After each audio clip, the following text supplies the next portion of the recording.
Hello everyone, welcome to my channel ASP.NET Core, and today I'm going to fix that type of problem. That type or namespace name authentication does not exist in the namespace Microsoft.ASP.NET Core.http.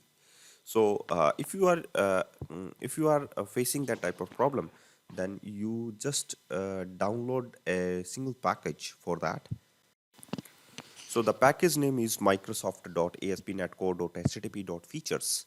Actually, when you click control dot and shortcuts, then you not get any type of help in a Visual Studio. So just download that package Microsoft ASP.NET Core.http.features and resolve that problems, because that problem is related to your namespace or the packages.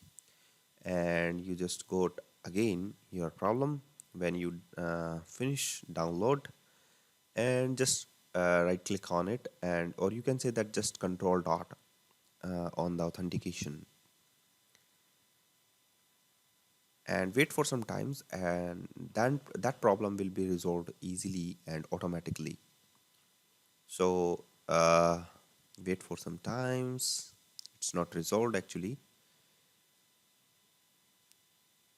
In view imports, okay, so everything is ready and everything is good